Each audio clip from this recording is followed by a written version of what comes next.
A few months ago, I set out to answer a question: whether it's possible to live life without the services of the tech giants. Over the course of 5 weeks, I blocked Amazon, Facebook, Google, Microsoft, and Apple, one at a time in that order. I am blocking Amazon to find out how to survive without each one.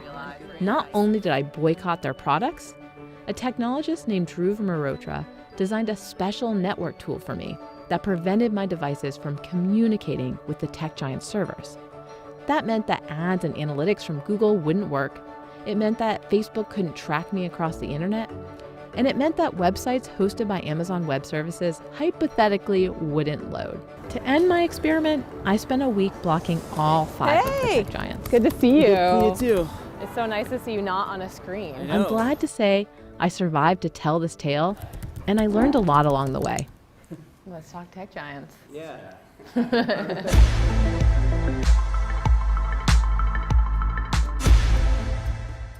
This week, I'm using a point-and-shoot camera from Canon, a camera I forgot I still had, a meme status Nokia 3310, and a Librem Linux laptop. All right, so it's the first day of the tech giant ban, and I'm driving to work in silence. It's because my entertainment system in my car is powered by Microsoft.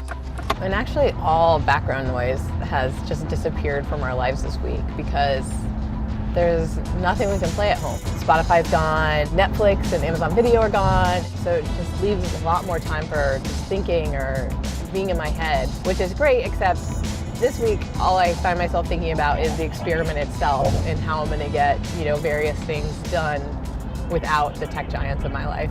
For example, on the first day of the block, I recorded an interview with Alex Goldman of the podcast Reply All about Facebook and its privacy problems.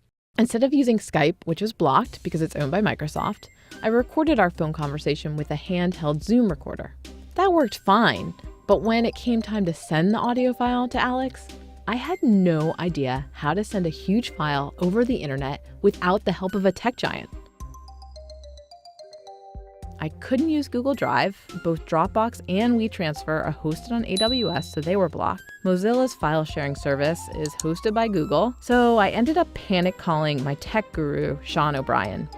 He directed me to OnionShare, a tool for sharing files privately via the dark web, except he had to help me download it without visiting their website, which is hosted by AWS. That's how complicated even the simplest of tasks were for me this week.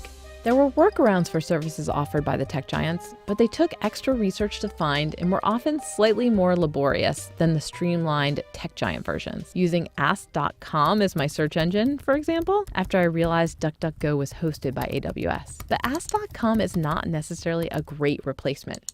It's owned by IAC, the media and dating company behemoth. I've just traded one huge corporation seeking to monetize my searches for another. The tech giants have steadily bought up companies that give them more market share and a fuller view of consumer activity in a given arena. Facebook gobbled up Instagram and WhatsApp as it saw their share of the social networking universe expanding. Microsoft took over the platforms where people get work done: LinkedIn, GitHub, and Skype. Google expanded its insight into what we do and what we look at by buying DoubleClick, YouTube, and Nest. Amazon wants to eat up the retail industry, from Zappos to Whole Foods, while Apple mostly seems interested in acquisitions that will improve its existing products, such as Shazam for Apple Music, Beats for headphone technology, and MapSense for Apple Maps. Combined, the Frightful Five over the last decade have bought over 400 startups and companies. They face no antitrust pushback from regulators. That means their footprint on and offline is huge. Even as I blocked them and boycotted their products, they continued to try to interact with my devices thousands, and in the case of Google and Amazon, hundreds of thousands of times. It's changed our lives in ways we regret.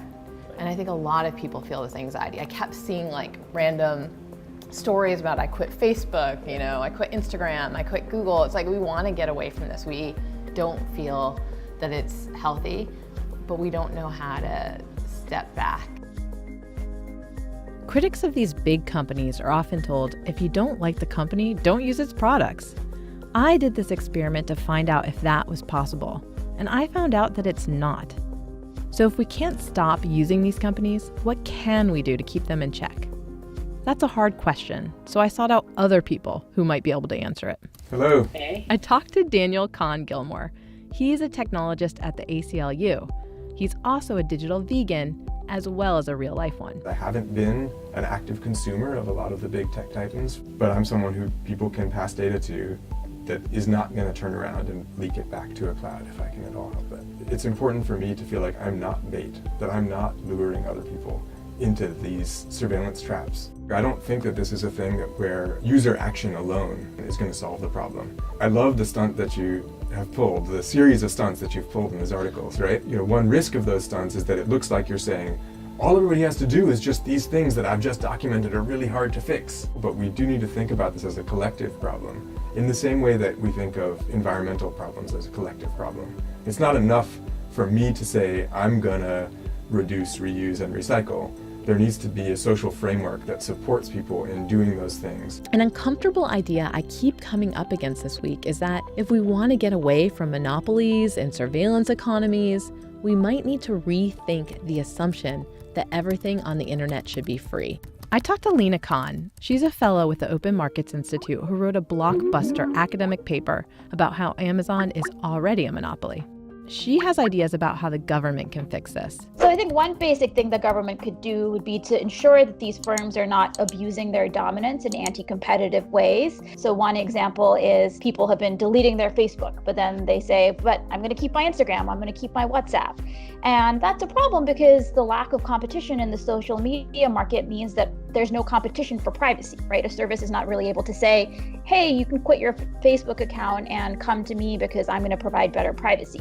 These companies have been dominant now for a decade, and we really haven't seen any significant innovations beyond the services that they rolled out a decade ago. So I think there's a very legitimate question to be asked whether they're using their dominance to stifle innovation and competition that would make things even better for us as users. What are the habits that you're gonna stick to now?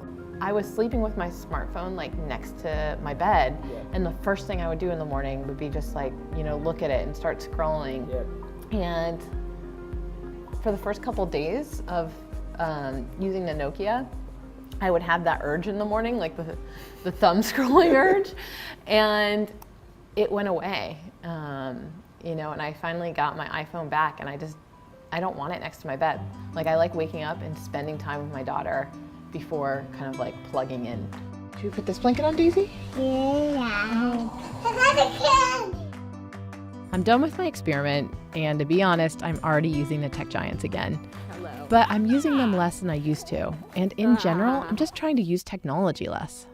When you give up the technology, you're giving up who the technology connects you to. So it is about being in the moment more, being with the people that are around you, but that means it's harder for people who aren't around you to get in contact with you.